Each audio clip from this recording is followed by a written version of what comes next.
ওং নমো ভগবতে বাসুদেবায়। ওং নমো ভগবতে বাসুদেবায়।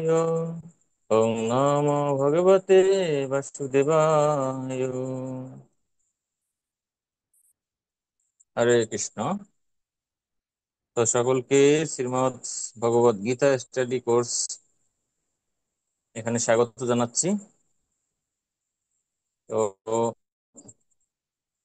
আমরা ষষ্ঠ অধ্যায় ধ্যান যোগের শেষের দিকেই আছি, আর একটি ক্লাসের মাধ্যমে শেষ করব আজকের ক্লাস এবং পরবর্তী একটি ক্লাস। তো আজকে আমরা অল্প কয়েকটি শ্লোক নিয়ে আলোচনা করব, গুরুত্বপূর্ণ শ্লোক। শেষে 33 থেকে 39 এই কয়েকটি শ্লোক।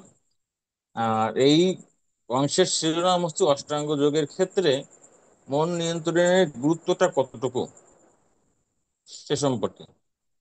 তো ঠিক আছে, আমরা মূল ক্লাসে প্রবেশ করি। জয় শিল প্রভুপাদ কি জয়। তো শুরুতেই একটা গীতা মাহাত্ম্য আমরা পড়বো।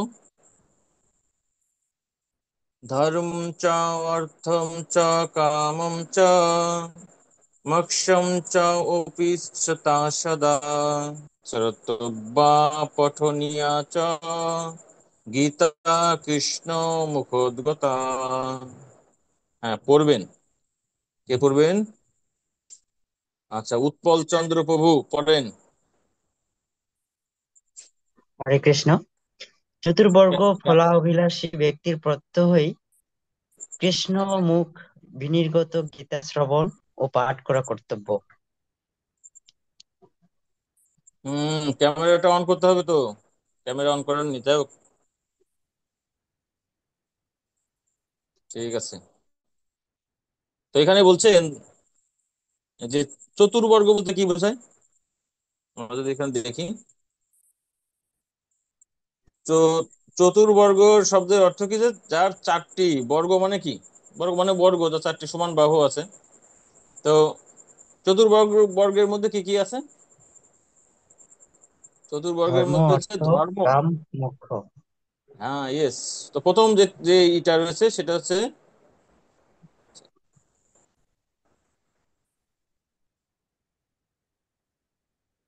প্রথম রয়েছে ধর্ম।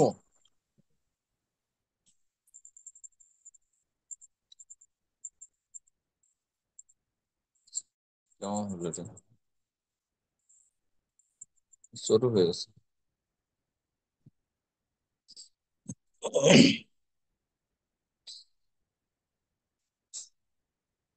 তো চতুর্বর্গের প্রথম যে বিষয়টা রয়েছে সেটা হচ্ছে ধর্ম প্রথমে। তো মানুষ ধর্ম করে কিসের জন্য যদি বলা হয়? মানুষ ধর্ম করে অর্থের জন্য। আর যখন সে তার অর্থের উৎসগুলো সে পেয়ে যায়, তখন কি হয়? তখন সে কামনা বাসনা পূরণ করে।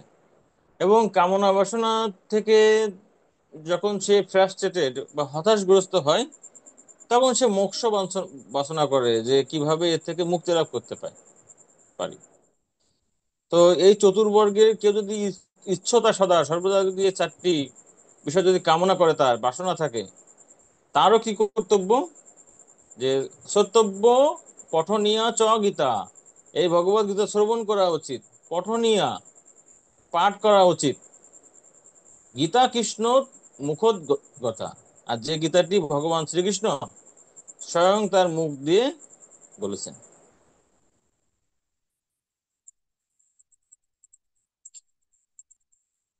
তো আমরা একটু সংক্ষেপে এখানে একটু দেখি যে বিগত ক্লাসগুলোতে আমরা কি কি আলোচনা করেছি। তো প্রথমে 1 থেকে 9 পর্যন্ত অষ্টাঙ্গ যোগের অগ্রগতি সম্পর্কে আলোচনা করা হয়েছে। তারপরে 10 থেকে 32 পর্যন্ত অষ্টাঙ্গ যোগের বিভিন্ন ধাপ। তো আমরা অষ্টাঙ্গ যোগের দুইটি ধাপে আলোচনা করেছি, একটি অনুশীলনের স্তর এবং সিদ্ধির স্তর সম্পর্কে। 10 থেকে 17 হচ্ছে অনুশীলনের স্তর, প্রাথমিক স্তরে যোগের করণীয়, এবং 18 থেকে 23 পর্যন্ত সিদ্ধির স্তর বা উন্নত স্তরের যোগীর কার্যকলাপ সম্পর্কে আলোচনা করেছি। আর গত ক্লাসে আমরা 24 থেকে 32 পর্যন্ত অষ্টাঙ্গ যোগের পূর্ণতা, ঠিক আছে, একজন সফল যোগী তিনি কিভাবে কার্যকলাপ পরিচালনা করে, তিনি কিভাবে ভগবানকে আত্মাকে উপলব্ধি করেন, এবং তার কার্যাবলী কি রয়েছে সে সম্পর্কে আলোচনা করেছি। আজকে আমরা মূলত এই 33 থেকে 39 নম্বর শ্লোক পর্যন্ত আলোচনা করব। এখানে প্রথমে রয়েছে কি, অষ্টাঙ্গ যোগের ক্ষেত্রে মন নিয়ন্ত্রণের গুরুত্বটা কি, আর আহ, অসফল যোগীর গন্তব্যের অংশের এখানে 37 থেকে 39 অসফল যোগীর ভাগ্য নিয়ে অর্জুনের কোশ্চেন, এই পর্যন্ত আলোচনা করব। আর পরের দিন আমরা আলোচনা করব একদম 40 থেকে 47 পর্যন্ত সফল যোগী এবং অসফল যোগীর সম্পর্কে আলোচনা করব। তো ঠিক আছে, আমরা আজকের মূল ক্লাস 33 থেকে 39 অষ্টাঙ্গ যোগে মন নিয়ন্ত্রণের গুরুত্ব সম্পর্কে আমরা আলোচনা করার চেষ্টা করছি।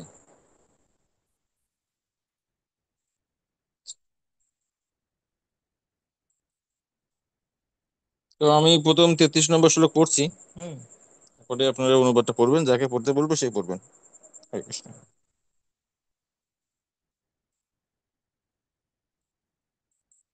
আচ্ছা। যো অয়ম যোগস্তয়া পোক্ত সম্মেন মধুসূদন এতস্যাহং ন পশ্যামি চঞ্চলাৎ স্থিতম স্থিরাম। হ্যাঁ, তো পড়বেন অঙ্কন প্রভু, পড়েন। আর তার আগে ক্যামেরাটা অন করেন। হরে কৃষ্ণ। হরে কৃষ্ণ। অর্জুন বললেন, হে মধুসূদন, তুমি সর্বত্র সমদর্শন রূপে যে যোগের উপদেশ করলে, মনের চাঞ্চল্যের কারণে আমি তার স্থায়ী স্থিতি দেখতে পাচ্ছি না। ধন্যবাদ প্রভু।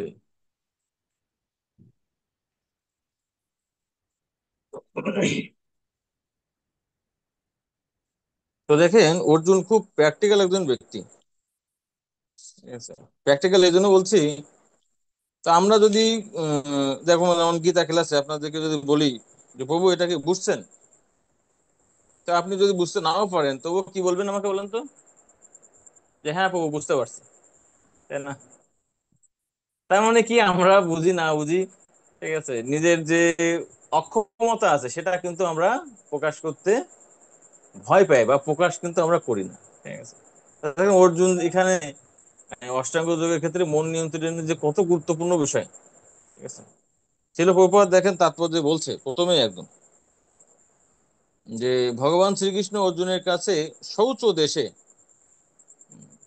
তার মানে 10 নম্বর শ্লোকটা, শৌচ দেশ থেকে শুরু, শৌচ দেশে প্রতিষ্ঠা পা আত্মা। ঠিক আছে, একদম মানে পবিত্র স্থানে কথা বলা ছিল না, মানে প্রথমের দিকে অষ্টাঙ্গ যোগের করণীয় সম্পর্কে।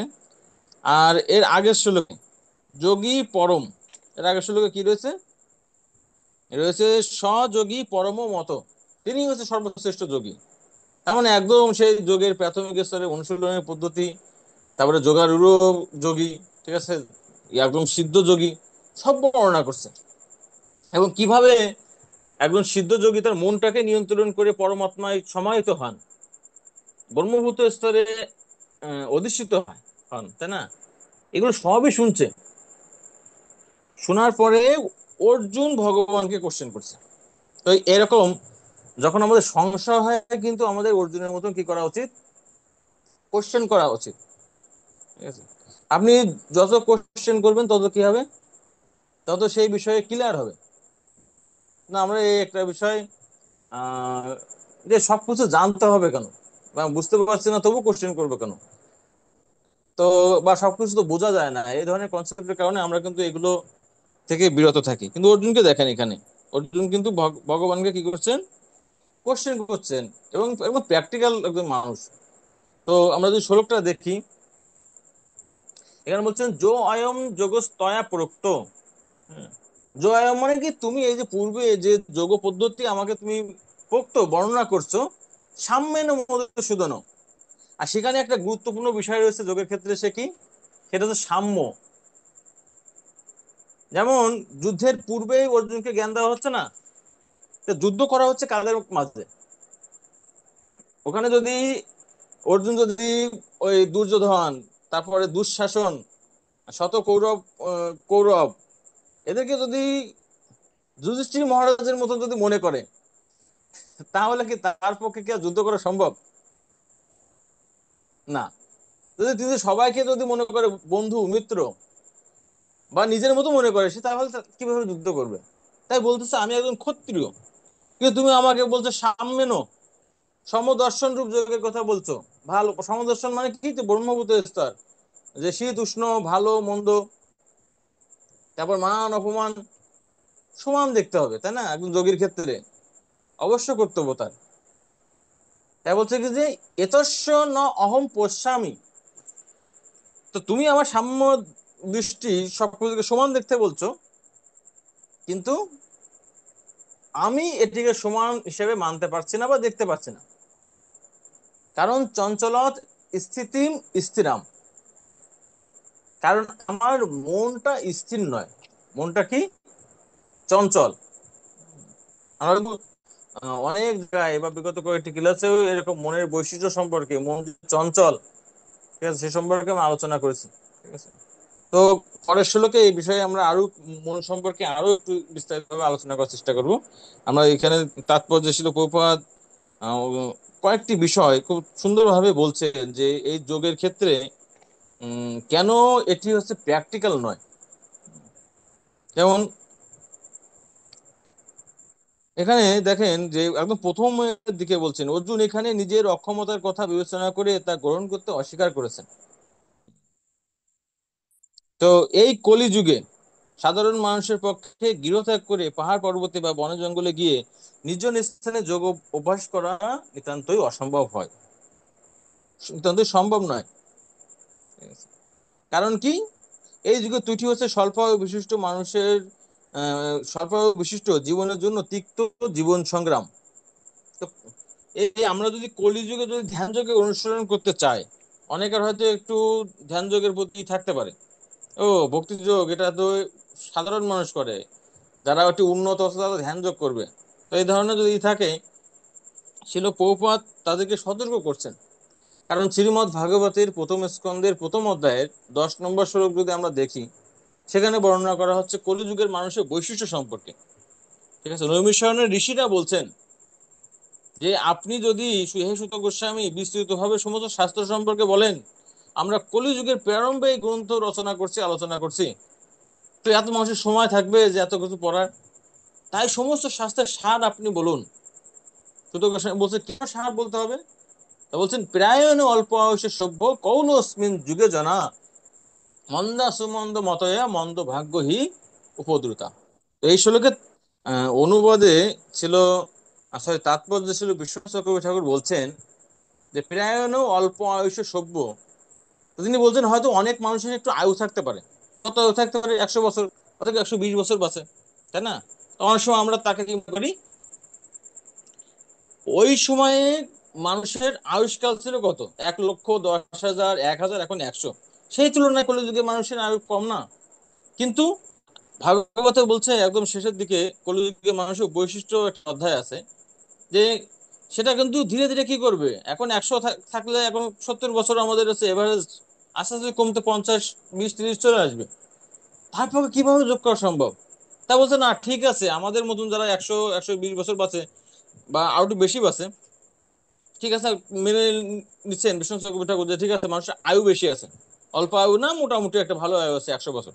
ঠিক আছে, পিরানো অল্প আয়ুষের সভ্য কলস্মি যুগে জানা, কিন্তু তার কি মন্দা। ঠিক আছে, মন্দা মানে কি? দুর্ভাগ্য। হ্যাঁ, আয়ু বেশি আছে কিন্তু তার কি হবে, তার মানে কোনো কিছুতে সে মানে করতে পারবে না। ভালো কিছু করছে, হঠাৎ দেখা যাচ্ছে কি ধান রোপণ করছে, তারপরে অথবা সে একটা ব্যবসায়ী করছে, ব্যবসায় লস গেছে, ধান রোপণ করছে, বন্যা হয়েছে, খরা হয়েছে, হয় না এরকম? তখন আমরা কিন্তু ভাগ্যকে ধরছি, হাই হাই। তার হচ্ছে মন্দা। বলতে না না, অনেকের কিন্তু ভাগ্য অনেক ভালো, তা কলিযুগে ঠিক আছে সে ভাগ্যবান ব্যক্তিরা করতে পারবে। তখন বলছে যে কি সুমন্দ মতয়, তার ভাগ্য ভালো থাকতে পারে, কিন্তু তার কি এই যে ব্রেনটা, এটা হচ্ছে ডাল হেডেড, সবসময় কার ক্ষতি করবে এই করবে সেই সমস্ত চিন্তায় রত। ঠিক আছে, তা ওই অপরের পিছনে যিনি আছে লেগে আছে, তিনি কিভাবে এই তার মনটাকে নিয়ন্ত্রণ ধ্যান যোগ অনুশীলন করবেন? ঠিক আছে, তাহলে তার আছে কি, যে তার চিন্তা ভাবনা খুব খারাপ। ঠিক আছে, তার মন্দ বুদ্ধি সুমন্দ মতয়, তখন বলছে যে কি মন্দ ভাগ্য হি উপদ্রুতা। আছে? তার ভাগ্য খারাপ, ঠিক আছে। আর বলতেছে না, ভাগ্যও যদি ভালো থাকে লাস্টে কি উপদ্রুতা নিরন্তর ত্রিতাপ কেলে শোক ব্যাধির দ্বারা তিনি উপদ্রুত। তাই এর মধ্যে সে কিভাবে যোগ ব্যায়াম করবে, সরি যোগ ব্যায়াম না, যোগাসনে যুক্ত হয়ে কিভাবে তার মনটাকে নিয়ন্ত্রণ করবে। তাই শিল প্রভুপাদ এখানে বলছেন, দেখুন যে এই যুগের ক্ষেত্রে এই যোগ কি অত্যন্ত দুরূহ এবং দুঃসাধ্য যোগের আহ, সাধন তারা কিভাবে মানে সম্ভব করতে পারেন। তাই বাস্তব জীবন সম্বন্ধে অভিজ্ঞ অর্জুন চিন্তা করলেন। অর্জুন এবার চিন্তা করছে, এখন চিন্তা করেন এটা তো আমার অবস্থা, অর্জুনের অবস্থা কি ছিল? অর্জুনের অবস্থা কি আমাদের মতো ছিল? সেটা প্রভুপাদ বলছেন, এমনকি বিভিন্ন দিক থেকে তার পরিস্থিতি অনেক অনুকূল থাকলেও এই যোগ সাধন করা একান্তই অসম্ভব ছিল। ঠিক আছে? আমাদের জন্য তো কলিযুগে এত অসুবিধা হলেও অর্জুন কিন্তু কি ছিল, যেমন এখানে বলছেন অর্জুন ছিলেন অতি উচ্চ বংশজাত রাজকুমার এবং নানাবিধ গুণের বিচারে তিনি ছিলেন অত্যন্ত উন্নত, তাই না? যেমন অর্জুন যখন স্বর্গে গেছে তখন কিন্তু উর্বশী তাকে কিন্তু প্রস্তাব দিছিল না, প্রপোজ করছে না যে আমি তোমার সাথে থাকতে চাই। তখন তিনি বলছে, আরে তুমি স্বর্গের অপ্সরা, আমার পিতা ইন্দ্র দেব তিনি তো তোমার সাথে থাকেন, আমি কিভাবে তোমার সাথে থাকবো, তাই না? আমি কিভাবে তোমার সাথে মিলিত হবো, তুমি তো আমার মাতৃস্থানীয়। তখন বলছে, এগুলো সব আছে তোমাদের সে মর্তের আইন, স্বর্গে এগুলো চলে না, ঠিক আছে। কিন্তু অর্জুন বলছে না, না এটা সম্ভব না, তাই না? তাই দেখেন, আমরা যদি আমাদের কথা চিন্তা করি, আমরা কি পারবো অর্জুনের মতো এরকম একটা পরিস্থিতিতে বা স্বর্গে একজন অপ্সরা আসছে ফিরে দিতে পারবো? অন্তত পক্ষে চিন্তা করবো, ঠিক আছে। কিন্তু অর্জুনের কিন্তু একদম নির্দ্বিধায়, যদিও তার অনেকগুলো স্ত্রী ছিল, তবুও তার যে ইন্দ্রিয়গুলো নিয়ন্ত্রিত, মন যে নিয়ন্ত্রিত, সেটা কিন্তু এই ইসের থেকে কিন্তু আমরা জানতে পারি। তারপরে মনে করেন যে তিনি ছিলেন 1 নম্বর ছাত্র, তাই না? গুরুকুলের মধ্যে সব বিদ্যা তিনি দিন রাত মানে পরিশ্রম করে সেই বিদ্যা অর্জন করতে পারতেন, সমস্ত বিদ্যায় তিনি ছিলেন ফার্স্ট ছিলেন। আর তিনি কি বলতেছে যে আমি কিভাবে করবো, মানে ক্লাসের ভালো স্টুডেন্ট যদি মনে করেন যদি বলে যে না স্যার আমি এটা বুঝতে পারছি না, আমি এই অ্যাসাইনমেন্ট দিতে পারবো না, তাহলে খারাপ স্টুডেন্টদের ক্ষেত্রে কি সহজ হবে নাকি মোটেই সম্ভব না? তাই না? সহজে কিন্তু আমরা অনুমান করতে পারি।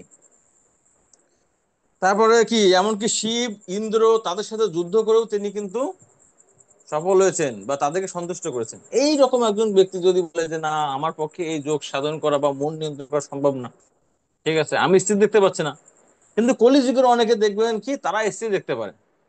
তারা মনে করে যোগ সাধনা মানে কি, হয়তো দেখা যাচ্ছে সে আসনে বসছে, বিভিন্ন ধরনের আসন আছে না, পাটা উপরে দিছে মাথা নিচু দিছে, অথবা পাটা ঘাড়ে দিছে, কিছু কসরত দেখাচ্ছে, মনে করছে যে তিনি একদম অষ্টাঙ্গ যোগে পতঞ্জলি যোগে সিদ্ধ হয়ে গেছে, ঠিক আছে, মাথাটা উঁচু দিলে তিনি সিদ্ধ হয়ে যাচ্ছে। আরে বাবা, এটা এটা এটা কোন স্তর? এটা একদম প্রারম্ভিক স্তরের যে রয়েছে আসন, আসন স্তরে সে পড়ে আছে। তাও সবগুলো আসন সে করতে পারে না, কিছু কিছু আসন সে করতে পারছে। প্রাণায়াম স্তরে রয়েছে 5 নম্বর স্তরে, কিন্তু ধ্যান ধারণা সমাধি সম্পর্কে তার কোনো আইডিয়াই নেই। আর বলছে যে আমরা বিশাল বিশাল যোগী, ঠিক আছে। তা সেটা কিভাবে সম্ভব? সেটা আপনি সে পতঞ্জলি তার সেন্টারটাকে বলেন, বাবা যে রামদেব, তাই না? ও সব জায়গায় ওই একটাই, বা ছিল প্রভুপাদের সময় যে ছিল, একজন বাবা ছিল না যোগী বাবা, ডক্টর মিশ্র, ঠিক আছে, ওইটাই আর কি। কিন্তু তাদের মধ্যে ভিতরে কিছু নাই, আধ্যাত্মিকতার কোনো ই নাই। তাই এটাই বলছেন যে অর্জুন যদি সেটা না পারে, কলিযুগে মানুষের পক্ষে তো সম্ভবই নয়। তবে ছিল প্রভুপাদ এখানে বলছেন যে এখানে কলিযুগে মানুষের পক্ষে অসম্ভব থাকতে পারে, কিন্তু তবুও কি কিছু কিছু কিন্তু থাকে, এক্সেপশনাল থাকে।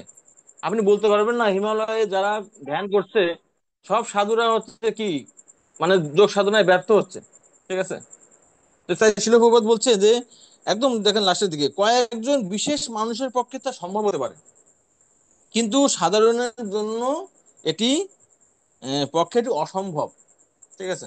তা 2-1 জন হয়তো সফল হয়, সাফল্যের হার হয়তো দেখা যাচ্ছে 1%, 2%, ঠিক আছে। তাই সেটাকে কি আর বলা যায়, মানে সাফল্যের হার বলা যায়? একটা ক্লাসে 100 জন পরীক্ষা দিছে, 1% পাস করছে, আপনি তাকে বলবেন যে না, এই ক্লাসটা একদম বোর্ডের মধ্যে সফল বিদ্যালয়, সফল কলেজ বলবেন, তার কিন্তু করবেন, সেই ক্ষেত্রে এটা বলা হয়। দুই একজন তো থাকবেই, ঠিক আছে, বিশেষ ব্যক্তি, অত অত অনেক বড় একজন যোগী, খুব একদম লাস্ট পর্যায়ে তার পতন হয়ে গেছে, কলিযুগে আসছে, কিন্তু তার ওই যে এতদিনের যে স্বীকৃতি, এতদিনের যে সাধনার ফল থাকতেই পারে। ঠিক আছে, এটা অসম্ভব কিছুই নয়। যে সমস্ত মানুষ তথাকথিত বিভিন্ন যোগ অনুশীলন করার বিদ্যালয় বা কেন্দ্রে এই যোগ পদ্ধতি অনুসরণ করে আত্মতৃপ্তি লাভ করার চেষ্টা করছে, তারা কেবল তাদের সময়ের অপচয় করছে। ঠিক আছে, এই ধ্যান যোগ, অনেকে বলে যে ধ্যান যোগ অনুসরণ করতে হবে, এই অমুক বাবার স্কুলে ভর্তি হতে হবে। ঠিক আছে, এগুলো আলটিমেটলি কি? হ্যাঁ, আমাদের অনেক ভক্তরাও কিন্তু যোগব্যায়াম করে, বিভিন্ন আসন প্রাণায়াম করে, সেটা আলাদা, তাদের শরীর সুস্থ সুস্থ রাখার জন্য, কারণ এটা তো বৈদিক পদ্ধতি, সেটা আলাদা। কিন্তু আপনি ওইটাকে যদি, ওই ব্যায়ামটাকে যদি বলেন যে আপনি আধ্যাত্মিক জীবনের কাছে অগ্রগতি শুধু, আপনি কিন্তু কোনো ধ্যান যোগে অনুশীলন করলেন না, সেটা সম্ভব নয়। ঠিক আছে, তো ঠিক, আমরা পরের শ্লোকটা দেখি। 34 নম্বর শ্লোক। খুব সুন্দর একটি শ্লোক। এই শ্লোকটা মুখস্থ করা উচিত। চঞ্চলম হি মনো কৃষ্ণ পরমাথি বলভদ্রম তস্যাহম নিগ্রহম মন্যে বায়োরিব সুদুষ্করম। আচ্ছা, ঠিক আছে, তারপরে নয়ন রানী মাতাজি পেন।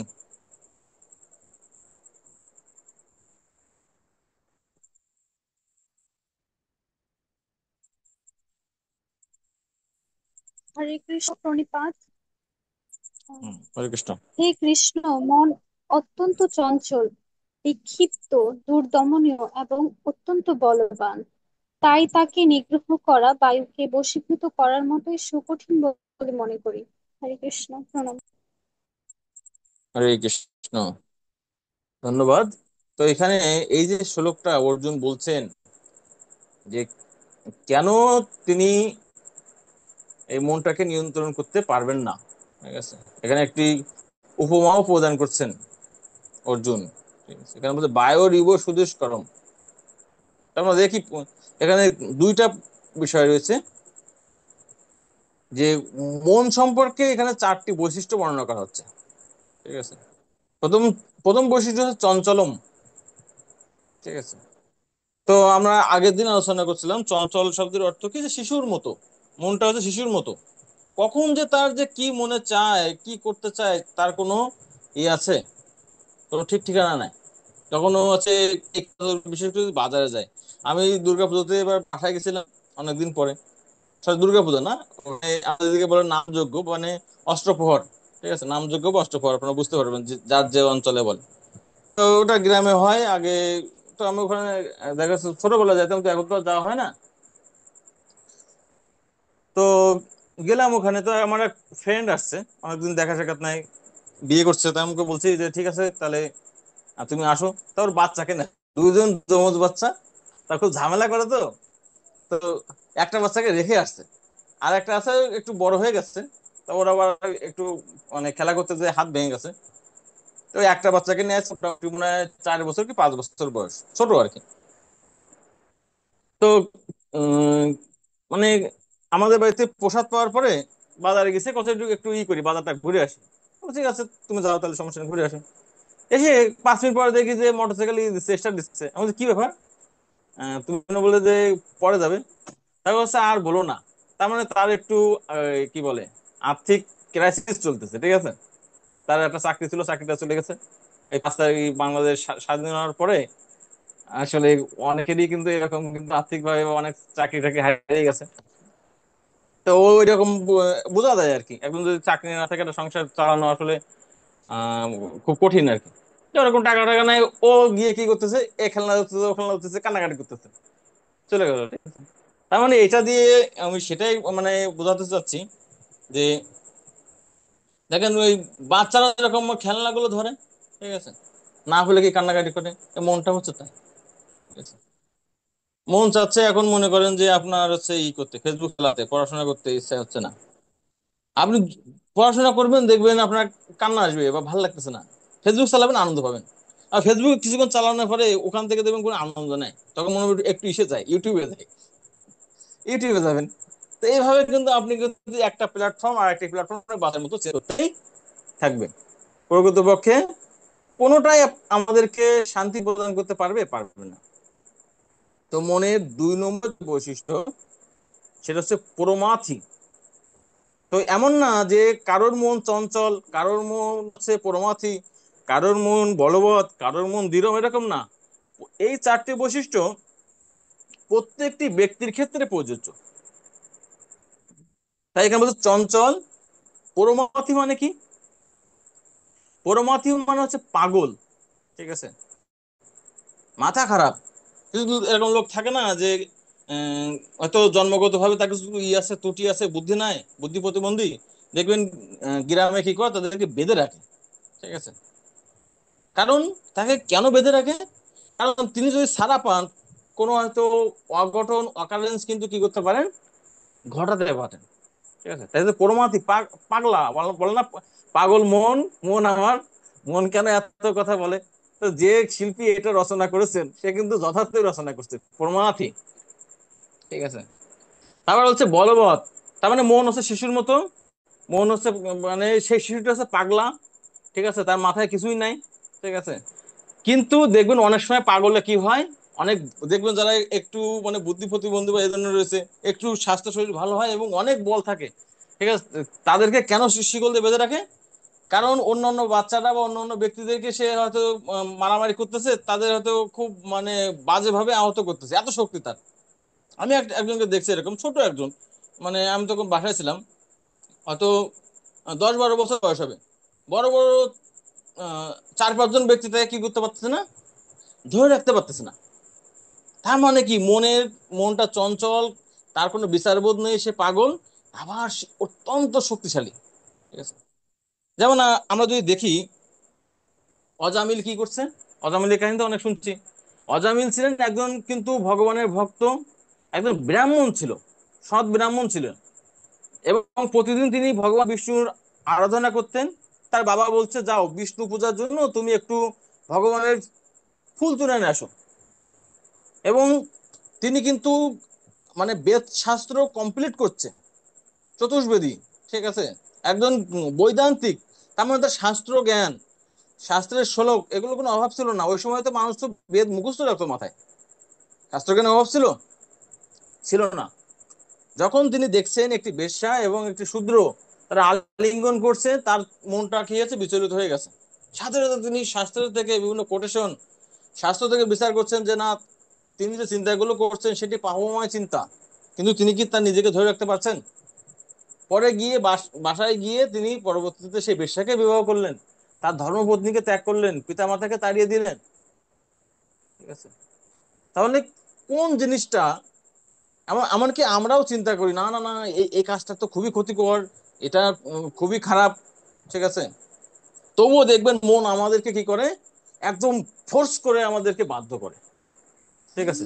শতভাবে শতই বিভিন্ন জন ব্যক্তি বলতেছে, আমার মন বুদ্ধি বলতেছে, মন না, বুদ্ধি বলতেছে আমিও জানি এটা নৈতিকভাবে ঠিক নয়, তবুও আমি মনের চঞ্চল্য, এই পাগলামি এবং যে কি বলে, তার যে শক্তি, তার কাছে আমি অসহায় হয়ে যাই। 4 নম্বর পয়েন্ট যেটি বলতেছে যে ধীরম, ঠিক আছে। ধীরম মানে কি, যে জেদি, ঠিক আছে, তার মানে চঞ্চল, শিশুর মতো, সেটা হচ্ছে কি, পাগল, অনেক শক্তি এবং জেদি। তো জেদি ব্যক্তি কি করতে পারে, সে কিন্তু কোনো বাধা মানে না, ঠিক আছে, আপনি যতই তাকে বোঝান না কেন, ঠিক আছে, সে যেটা চিন্তা করছে সেটা করেই ছাড়বে। তো আশা করি আমরা বুঝতে পারছি যে এখানে অর্জুন এজন্যই বলছেন যে মন হচ্ছে চঞ্চল, কৃষ্ণ মনটা হচ্ছে পাগলের মতো, অত্যন্ত শক্তিশালী এবং জেদি। তাই আমি মনে করি তস্যহং নিগ্রহ মন্যে, আমি মনে করি এর থেকে কাকে দমন করা সহজ, নিগ্রহ করা সহজ, বায়ুরিব, বাতাসকে, সুদুষ্করম। তো বাতাসকে নিয়ন্ত্রণ করা কি সহজ? না, অত্যন্ত কঠিন, ঠিক আছে। আপনি কিন্তু চাইলে যে ঝড় আসছে, মনে করেন, মনে করেন যে বঙ্গোপসাগরে ঝড় উঠছে নিম্নচাপ, 60 কিলোমিটার বেগে এই দক্ষিণ অঞ্চল দিয়ে ঝড় কি হবে, আপনি আপনার শক্তি দিয়ে কোনো কিছুতে সেটাকে আটকাতে পারবেন না। কিন্তু অর্জুনের পক্ষে সেটা সম্ভব ছিল। কারণ অর্জুন কে ছিল? অর্জুনের কাছে বিভিন্ন দিব্য অস্ত্র ছিল। ঠিক আছে, তিনি বায়বীয় অস্ত্রের মাধ্যমে ঝড় সৃষ্টি করতে পারেন, আবার সেটাকে প্রত্যাহারও করতে পারতেন। ঠিক আছে? সেই ধরনের শক্তি কি কার মধ্যে ছিল? অর্জুনের মধ্যে। তাই মনে করি যেটা সব থেকে আটকানো কঠিন বায়ু, সেটাকেও, যেটাকে আটকানো সুদুষ্করম, সেটাকেও আমি সুকরম করতে পারি। আমি সেটাকে সহজে বাস্তবায়ন করতে পারি। কিন্তু কাকে নিয়ন্ত্রণ করতে পারি না আমি? মনকে। তাই চিন্তা করুন, আমরা অনেক সময় প্রশ্ন করি না যে প্রভু, আমার মনটা তো খুব চঞ্চল, খালি এসে যায়, আমি আমার মনটাকে কিভাবে নিয়ন্ত্রণ করব? ঠিক আছে, আপনি একটু টিপস দেন। আমার কাছে একটা আছে, কোর্স আছে, মন নিয়ন্ত্রণের কৌশল। ঠিক আছে, কোর্স, ওই কোর্সটা করবেন, সেমিনার করবেন, আর আপনার মন নিয়ন্ত্রণে হয়ে যাবে। না না না, এটা সম্ভব নয়। তাই শিল প্রভুপাদ এখানে বলছেন যে কৃত্রিম উপায়ে শত্রু মিত্রের প্রতি সমদৃষ্টি সম্পন্ন হয়ে মনের ভারসাম্য রক্ষা করার চেষ্টা করেও প্রকৃতপক্ষে কোনো সংশয় নষ্ট করতে পারে না। কেননা তা প্রচন্ড বেগবতী বায়ুকে রোধ করা থেকে অধিক। মনকে নিয়ন্ত্রণ করার একটাই পয়েন্ট, সেটা একদম দেখেন শ্বাসের, মানে একদম শেষের দিকে আছে। মনকে দমন করার সবচেয়ে সহজ পন্থা প্রদর্শন করে গেছেন শ্রী চৈতন্য মহাপ্রভু। সেই পন্থাটি হচ্ছে পূর্ণ দৈন্য সহকারে হরে কৃষ্ণ মহামন্ত্র কীর্তন করা। এটি সম্পাদনের জন্য প্রদত্ত উপায়টি হচ্ছে সবই মন কৃষ্ণ পদারবিন্দ। সবসময় ভগবানের কথা চিন্তা করা, হরে কৃষ্ণ কৃষ্ণ কৃষ্ণ হরে হরে, হরে রাম রাম রাম হরে হরে, এই মহামন্ত্র কীর্তন করা। তাহলে আমরা কি করতে পারবো? মন নিয়ন্ত্রণ করতে পারবো। এবং ওই শান্ত মন দিয়ে কি করতে পারবো? ভগবানের সেবা করতে পারবো। এটি সম্পাদনের জন্য, আচ্ছা ওটা হচ্ছে, মনকে সর্বতভাবে ভগবান শ্রীকৃষ্ণের পাদপদ্মে নিয়োজিত করতে হবে। তাহলে অন্য কিছুর প্রতি আর প্রভাবিত হবে না, মন আর বিক্ষিপ্ত হবে না। তাই অন্য কোনো পন্থায়, আমরা কিন্তু বারবার বলছি, শিলপ্রপাত বারবার বলছেন, অন্য কোনো পন্থায় মনকে নিয়ন্ত্রণ করা যায় না। কিন্তু একমাত্র সম্ভব কিসের মাধ্যমে? ভক্তি যোগের মাধ্যমে মনটাকে নিয়ন্ত্রণ করা সম্ভব। তো আমরা দেখি তাৎপর্যের আরো কিছু বিষয় এখানে আছে। দেখুন যে মন এতই বলবান এবং দুর্দমনীয় যে তা কখনো কখনো বুদ্ধির উপর আধিপত্য বিস্তার করে, যদিও সাধারণত মনকে বুদ্ধির অধীন থাকা উচিত। তো আসলে মনে হয় যে প্রভু যদি মন, বুদ্ধি, অহংকার, তিনটা বিষয় আছে। ঠিক আছে, আমরা এই বিষয়গুলো আরো সামনের ক্লাসগুলোতে বা শ্লোকে পাবো, আলোচনা করবো মন, বুদ্ধি, অহংকার। তো এই এবং এমনকি রয়েছে যে আহ, মনের থেকে আহ, শ্রেষ্ঠ কি? মনের থেকে শ্রেষ্ঠ হচ্ছে বুদ্ধি। কিন্তু যদিও মন শ্রেষ্ঠ, তার মানে দেখবেন শ্রেষ্ঠ ব্যক্তির কি করণীয়? তার যারা যেমন একটা শ্লোক আছে না গীতাতে, যে বলছে যত যত আচরতি শ্রেষ্ঠ তত্তদ এব ইতর জনা। তাই না? তার মানে শ্রেষ্ঠ ব্যক্তি যা করে সেটাকে অনুসরণ করে কে? তার অধস্তন ব্যক্তি। কিন্তু এই মন নামক অধস্তন ব্যক্তি, তিনি কেন শ্রেষ্ঠ ব্যক্তির উপর আধিপত্য বিস্তার করেন? কেউ বলতে পারবেন? বুদ্ধি যদি শ্রেষ্ঠ হয়, কিন্তু বুদ্ধিকে এই শ্রেষ্ঠ ব্যক্তিকে মন কেন প্রভাবিত করে? তো একটু আগে আমরা শ্লোকে বললাম যে বলবৎ, মানে মনে একটা বৈশিষ্ট্য হচ্ছে বলবান, একটা বলবান প্রভাব বিস্তার করে। শোনা যায়নি, তারপর আর একটু বলতে হবে। হরে কৃষ্ণ, শ্লোকে আমরা একটু আগে একটা টার্ম বললাম যে বলবৎ, মানে মনে চারটি বৈশিষ্ট্যের মধ্যে একটি। যাই হোক, আমার এখানে কেন সাউন্ডটা এত লো সাউন্ড আসছে?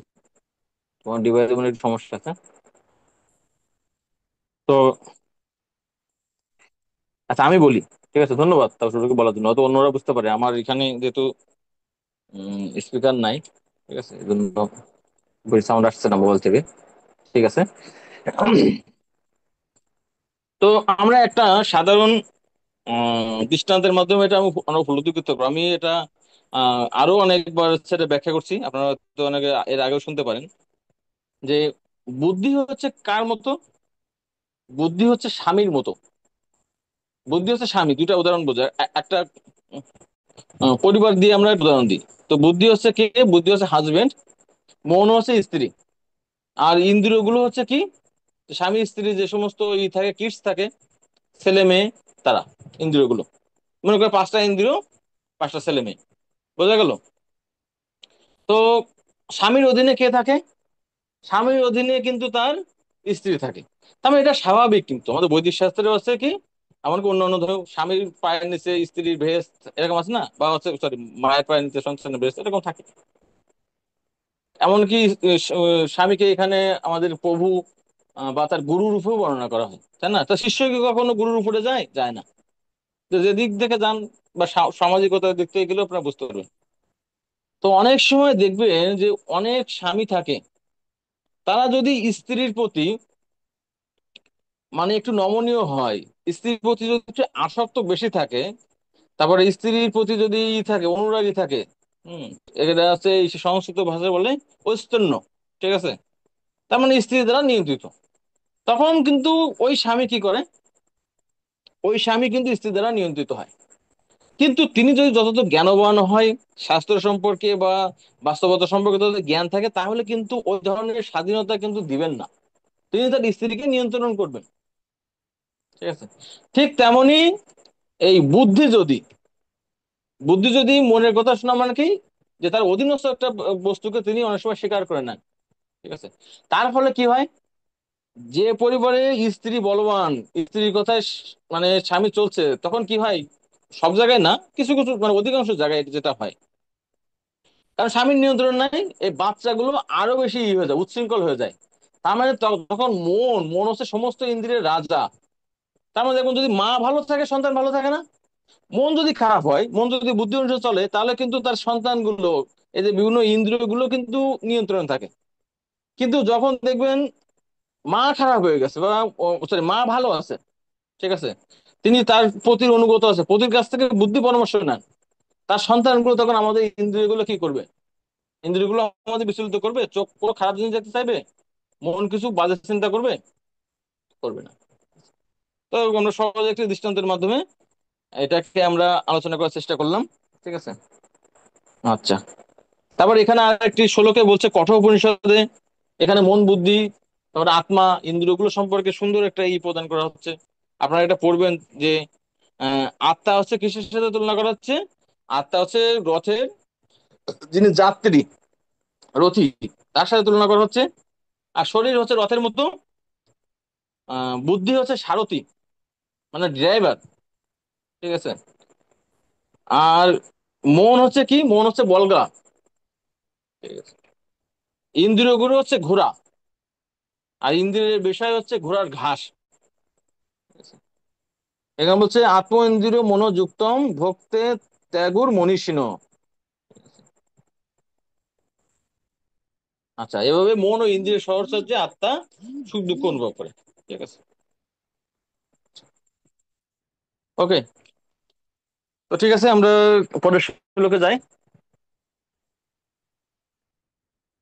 এই 35 নম্বর শ্লোকে ভগবান শ্রীকৃষ্ণ উত্তর প্রদান করছেন, অর্জুনের সমাধান প্রদান করছে, কিভাবে তাহলে এই মনকে, এই মনকে দমন করা যায়, ঠিক আছে?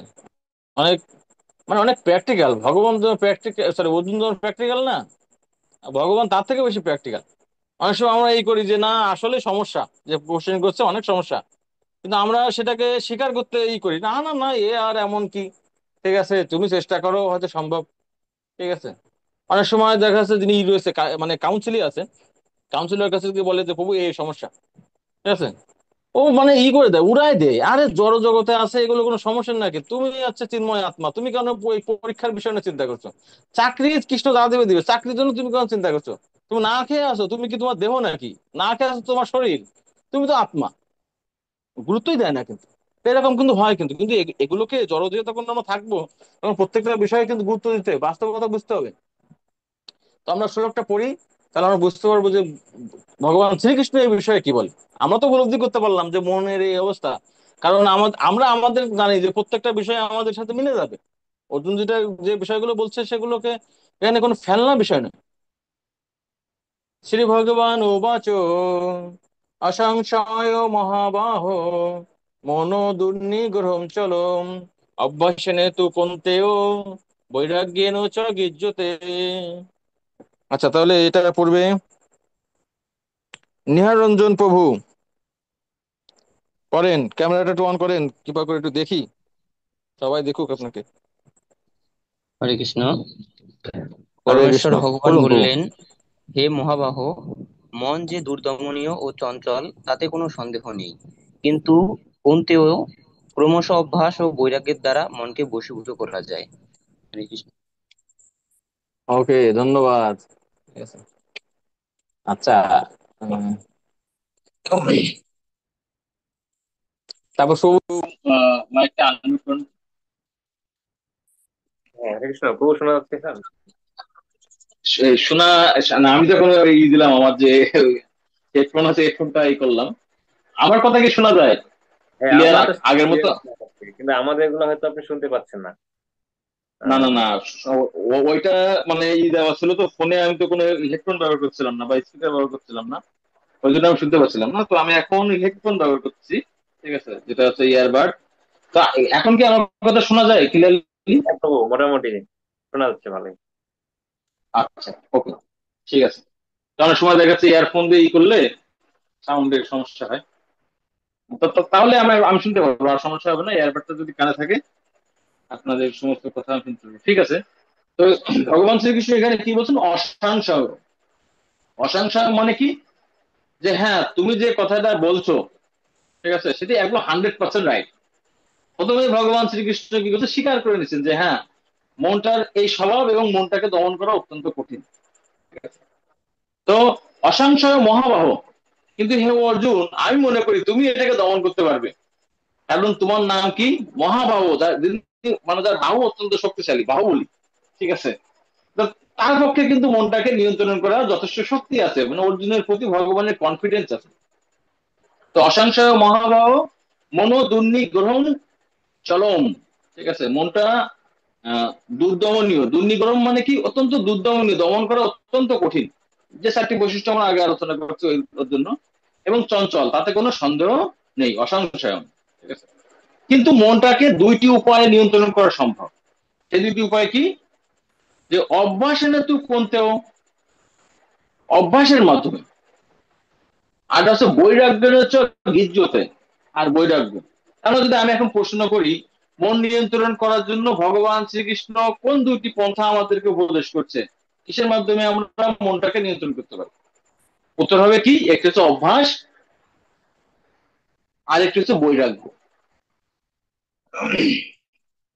আমরা এখানে উম তাৎপর্য থেকে এখানে দেখি, প্রথমে যখন বলছেন অবাধ্য মনকে সংযত করার কাঠিন্যের কথা যে অর্জুন ব্যক্ত করেছিলেন, ভগবান তা স্বীকার করেছেন, কিন্তু সেই সঙ্গে ভগবান এটিও জানিয়ে দিলেন যে অভ্যাস ও বৈরাগ্যের দ্বারা তা নিয়ন্ত্রণ করা সম্ভব।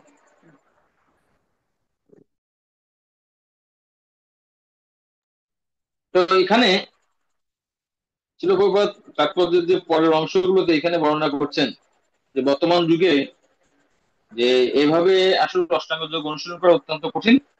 তাই কৃষ্ণ কথা শ্রবণ, ঠিক আছে, প্রকৃত বৈরাগ্য কিসের মাধ্যমে আসবে? ছিল প্রভুপাদ এখানে বলছেন, যখন কেউ কৃষ্ণ ভক্তি অনুশীলন করে তখন কি হবে? তার কিছু পজিটিভ এনগেজমেন্ট হচ্ছে, পজিটিভ কিছু কার্য যখন যুক্ত হচ্ছে, তখন স্বাভাবিকভাবে, যেমন আমরা জানি যে উচ্চতর স্বাদ পেলে কি হয়? নিম্নতর বস্তুর প্রতি আকর্ষণ থাকে। আপনি কৃত্রিম ভাবে বৈরাগ্য করবেন, বিশেষ করে দেখবেন আহ অনেক জিনিসের প্রতি ভক্তি জীবনে আসার পূর্বে কিন্তু আমার আসক্তি ছিল, বাহ্যিক ছিল না। অনেকে দেখা যাচ্ছে মাছ মাংস ছাড়া থাকতেই পারতো না। ঠিক আছে, এখন আপনি চিন্তা করেন এই ভক্তির সামান্য কিছুদিন অনুশীলনের ফলে আপনি মাছ মাংস কথা আপনার হয়তো মনেই আসে না। ঠিক আছে, মাঝে মাঝে মনে করতে পারে, কিন্তু এমন না আগের চিন্তা হতো আমি কি এই মাছ মাংস ছাড়া কি আমি কি জীবন ধারণ করতে পারবো? ঠিক আছে, কিভাবে সম্ভব? তার মানে মানে কি? আপনি কৃষ্ণ ভক্তির আনন্দ পাচ্ছেন, পজিটিভ জিনিস। আর আপনার বৈরাগ্য আসছে কোথা থেকে? এই যে চারটি নিয়ম পালন করার ক্ষেত্রে, চারটি পাপ করার প্রতি কিন্তু আপনার বৈরাগ্য কিন্তু অটোমেটিক্যালি চলে আসছে, যে কৃষ্ণের প্রতি, ভগবান শ্রীকৃষ্ণের প্রতি আসক্তির অনুপাতে। ক্লিয়ার না?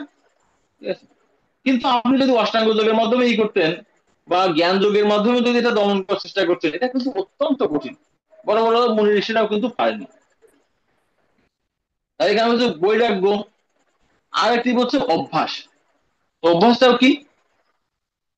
তো এই কৃষ্ণ ভক্তির ক্ষেত্রে কিন্তু এই যে যোগের অভ্যাসটা দরকার।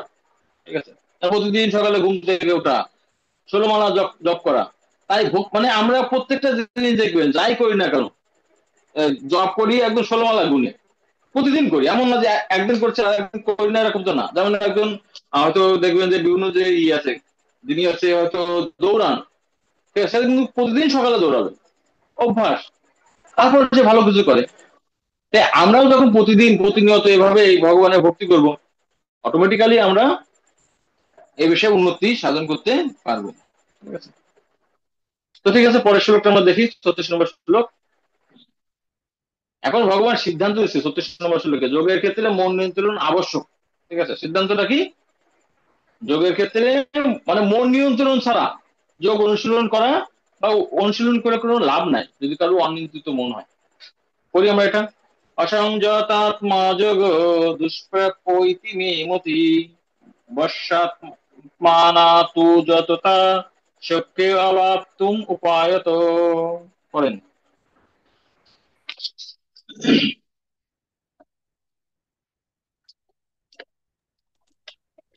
হরে কৃষ্ণ। যে ব্যক্তির চিত্ত অসংযত, তার পক্ষে আত্মোপলব্ধি দুষ্প্রাপ্য, কিন্তু সংযত চিত্তে যথার্থ উপায় অবলম্বন পূর্বক সচেষ্ট ব্যক্তি অবশ্যই সিদ্ধি লাভ করেন, সেটি আমার অভিমত। হরে কৃষ্ণ। তার মানে যার মনটা নিয়ন্ত্রণে না, অসংযত, তার জন্য যোগের মতি। ভগবান মতি মানে কি? ভগবান বলছে আমার সিদ্ধান্ত আছে কি, হ্যাঁ, অর্জুন, যদি কেউ মন যদি নিয়ন্ত্রণ না থাকে তিনি যোগে কখনোই সফল হতে পারবেন না। বর্ষা আত্মা তো যতটা, কিন্তু যার মনটা নিয়ন্ত্রিত, বর্ষা বসে রয়েছে, সূক্ষ্ম আবাপ্তুম উপায়ত, ঠিক আছে, তিনি অবশ্যই সিদ্ধি লাভ করেন। ছিল প্রভুপাদ তাৎপর্য বলছেন যে অসংযত ইন্দ্রিয়ের সাথে যদি আমরা এভাবে যদি যোগ অনুশীলন করি, হবেটা কি? বলছে জ্বালানি কাঠে যদি আপনার শুকনো থাকে, আপনি সহজেই কিন্তু আগুন জ্বালাতে পারবেন। গ্যাস লাইট যদি আপনার শুকনো থাকে, ঘষা দিবেন আগুন জ্বলবে। জল দিয়ে ভিজিয়ে এনে ঘষবেন, দেখবেন সেই বারুদ গুলো খুলে খুলে পড়ে যাবে। তাই এই যার ইন্দ্রিয়গুলো বসে আছে, তার মানে তার মনটা একদম শুকনা জ্বালানি কাঠের মতো, সহজে কৃষ্ণ ভক্তির আগুন জ্বলে উঠবে। ঠিক আছে? কিন্তু যিনি অসংযত ব্যক্তি, তার কাঠগুলো কি? যেমন আমরা এমনিতেই মনে করেন যে পেট খারাপ, ঠিক আছে, পাতলা পায়খানা বলেন বা আমার সাথে বলেন পেট খারাপ হয়েছে আপনার, তারপরে যদি আপনি মনে করেন যে আপনার জিহ্বা এতই মানে সবসময় ভালো ভালো জিনিস খেতে চায়, আপনি বিরিয়ানি খেলেন, ঠিক আছে, ধোকা খেলেন, বক্তা মনে করেন যে ধোকা খেলো, তাই না? তারপরে পাকোড়া খেলেন, পুষ্পান্ন খেলেন, তো তাতে কি আপনার পেট সারবে নাকি অসুখ আরো বাড়বে? ডেফিনেটলি অসুখ বেড়ে যাবে। ঠিক আছে? কিন্তু যার মন নিয়ন্ত্রণ আছে, ঠিক আছে আমার এখন পেট খারাপ, আমি এগুলো খেলাম না, সে কিন্তু খুব সহজেই সেই রোগ থেকে কিওর হয়ে যাবে, সুস্থ হয়ে যাবে। তো সেই বিষয়টি এখানে বলছেন যে অবশ্যই যোগের ক্ষেত্রে একটি দরকার। তো এই পর্যন্ত অর্জুন যখন শ্রবণ করছেন, এই যে 2-4 শ্লোকে ভগবান সমাধান প্রদান করছে, এগুলো শোনার পর অর্জুন তবুও কি মানে কনফিডেন্স কিন্তু ফিরে পাননি। ঠিক আছে? কারণ ভগবান কিন্তু বলেননি যে না খুব সহজ সিম্পল একটা জিনিস মন নিয়ন্ত্রণ করতে পারছো না অর্জুন, তুমি এত কিছু করছো, সেটা করছে, তাই অর্জুন কনফিডেন্স পায়নি। তাই তিনি পরবর্তীতে আবার প্রশ্ন করছেন অসফল যোগী সম্পর্কে, 37 থেকে 39 পর্যন্ত। আমরা দেখি কি প্রশ্ন করছেন, 37 নম্বর শ্লোক। অর্জুন উবাচ অযতি সদ্যয় পত যোগচ্চলতি মানস, অপ্রাপ্য যোগ সংসিদ্ধি কাগতি কৃষ্ণ গচ্ছতি। হ্যাঁ, পড়েন। আচ্ছা, কি পড়বে? হরে এই কৃষ্ণ। জগন্নাথ অনেকদিন পরে আসছে, জগন্নাথ পড়তো। অর্জুন জিজ্ঞাসা করলেন, হে কৃষ্ণ, যিনি প্রথমে শ্রদ্ধা সহকারে যোগে যুক্ত থাকার পরে চিত্ত চাঞ্চল্য হেতু ভ্রষ্ট হয়ে যোগে সিদ্ধিলাভ করতে অসমর্থ হন, সেই ব্যর্থ যোগীর কি গতি লাভ হয়? হরে কৃষ্ণ। তো অর্জুন এখানে প্রশ্ন করছেন, ঠিক আছে, খুব সুন্দর প্রশ্ন করছেন, দেখেন মনটা থেকে তো ভগবান গ্যারান্টি দিছে, তুমি যোগ সাধনা করলে তোমার মন নিয়ন্ত্রণে আসবে, গ্যারান্টি দিন। তার মানে কি পতন হওয়ার সম্ভাবনা কিন্তু একটু বেশি, তাই না? যত্নশীল যোগের ক্ষেত্রেও বেশি। তাই বলছে যে তিনি যদি মনে করেন, ভগবান যদি বলে যে না তুমি এখন যোগ সাধনা করো, ধ্যান করো, আর অর্জুন চিন্তা করতেছে আমার তো আসলে এই অসফল হওয়ার সম্ভাবনা বেশি, তাহলে কি করা যায়? তখন তিনি ভগবানকে বলছেন, ধরে নিছে তিনি অসফল হবে, তাহলে আমার গতি কি হবে, আমি এতদিন এই করলাম, ঠিক আছে। কাম গতি কৃষ্ণ গচ্ছ, তিনি কি প্রাপ্ত হবেন। শিল প্রভুপাদ তাৎপর্যে একটা গুরুত্বপূর্ণ বিষয় বলছে, যেটা কিন্তু আমরা কিন্তু যারা সাধু ব্যক্তি আছি, যারা ভক্তি যোগে অনুসরণ করি, তাদেরকে মানুষ এইটা বলে বা ভাবে, ঠিক আছে। তো বলছে দুই ধরনের ব্যক্তি আছে, এক ধরনের ব্যক্তি হচ্ছে বিষয়াসক্ত, আর এক ধরনের ব্যক্তি পারমার্থিক পথ অবলম্বন করেন। তো বিষয়াসক্ত ব্যক্তি কি করেন, এই পারমার্থিক জীবন সম্পর্কে তিনি মাথা ঘামান না, কিভাবে জীবনে অর্থনৈতিক উন্নতি হবে, খাও দাও ফুর্তি, এগুলো তিনি করবেন। এবং ওই যে নামে মাত্র কিছু ধর্মকর্ম করে স্বর্গ আদি লোকে তিনি গমন করবেন, না গেলেও সমস্যা নাই, কারণ পৃথিবীতে তো ভোগ করতেছে। তো যাই হোক, ওটা যা হবে ওটা দেখার বিষয় না। তো সে মনে করে আমি জীবনে সফল, কারণ আমি জীবনে অনেক টাকা পয়সা উপার্জন করলাম, অনেক ভোগ করলাম। আর যারা পারমার্থিক অনুশীলন করে, তারা কিন্তু সাধারণত জাগতিক অনেক বিষয় কি করে ত্যাগ করতে হয়, ঠিক আছে। তাদেরকে সুখ ভোগ পরিত্যাগ করতে হয়, সকালবেলা ঘুম থেকে উঠতে হয়, বিশেষ করে শীতকালে অনেক কষ্ট, অনেক সুখ কিন্তু এই বিছানার কম্বলেই থেকে যায়, তাই না? তবুও উঠে মঙ্গলারতি করতে হয়। তো এই ব্যক্তি মানুষের দৃষ্টিতে যিনি অনেক কিছু থেকে অনেক বঞ্চিত, তিনি যদি পরমাত্ম অনুশীলনে সফল না হয়, আপাত দৃষ্টিতে মনে হয় তিনি সব সবই হারালেন, একুল ওকুল দুকুল গেল, তাই না? তো সেটাই বলছে। এবং তার অবস্থা কি, এখানে একটু উদাহরণ প্রদান করা হচ্ছে, সেটা হচ্ছে কি, যে বিভ্রষ্ট ছিন্ন অভ্রম, অভ্রম মানে মেঘ। আসলে দেখবে যে একটা মেঘের সাথে হয়তো অনেক বড় একটা মেঘ, একটা খন্ড হারিয়ে গেছে, তাহলে সে কি মহাশূন্যে বিলীন হয়ে যাবে ছোট একটা মেঘের খন্ড হিসেবে? তার কি কোনো গতি হবে না? তো সেইভাবে তিনি এই কোশ্চেনটি করছেন। তো এখানে আহ, আচ্ছা কত নম্বর, 37 নম্বর শ্লোকের, এটা আমরা 38 নম্বর শ্লোকের তাৎপর্য থেকে ব্যাখ্যা করলাম, ঠিক আছে। যাই হোক, সমস্যা নাই, আমরা 37 নম্বর শেষ শ্লোকটা যেটি বলছে সেখান থেকে কিছু আলোচনা করে, 38 নম্বর শ্লোক কিন্তু বলা হয়ে গেছে, এখানে আমরা খুব বেশি আলোচনা করবো না। তো 37 নম্বর শ্লোকের তাৎপর্য যেখানে বলা হচ্ছে, আচ্ছা এখানে ঠিক আছে, আমরা 38 নম্বর শ্লোকটা পড়ি, সময় বেশি নাই, পার হয়ে যাচ্ছে। কচ্ছিন্ন উভয় বিভ্রষ্টা, ছিন্নং ভ্রমিব নশ্যতি, অপদিষ্ট মহাবাহ বিমূঢ় ব্রহ্মণ পথি। তো এটা করবে আমাদের উম পৃথা সাহা মাতাজি, পড়েন, হরে কৃষ্ণ। হরে কৃষ্ণ। হে মহাপ্রভু কৃষ্ণ, যোগভ্রষ্ট ব্যক্তি ব্রহ্মলাভের পথে বিমূঢ় হয়ে পারমার্থিক ও জাগতিক উভয় ভাবেই ব্যর্থতার কারণে আশ্রয়হীন হওয়ার ফলে কি ছিন্ন মেঘের মতো একবারে নষ্ট হয়ে যাবে। হরে কৃষ্ণ। হরে হরে কৃষ্ণ। তো আমরা যে বিষয়টা আলোচনা করলাম, 38 নম্বর শ্লোক ইতিমধ্যে আলোচনা হয়ে গেছে, তো তার কি হবে, তিনি কি তার একুল ওকুল দুই কুলে হারাবেন? তো 39 নম্বর শ্লোক আমরা পড়ি, এখানে অর্জুন উম, তার সংশয়টা, তার সংশয়ের যে উত্তর তিনি কৃষ্ণের কাছ থেকে পাবেন। তো আমরা কাউকে কোশ্চেন করলে অনেক সময় সন্দেহ থাকে, সে কেমন উত্তর দিতে পারবে, ঠিক আছে। তো আমার মতন উত্তর না হলে মনে করি যে আসলে তিনি উত্তরদাতা আসলে সঠিক নয়, ঠিক আছে। তো উত্তর আমার মতো হবে কি করে, আমি জানি না, যে বলছেন তত্ত্বদৃষ্টা ব্যক্তি সে নিশ্চয় জানে, কিন্তু আমার মনের সাথে মিললো না, ঠিক আছে। এটাই আমরা কি করি।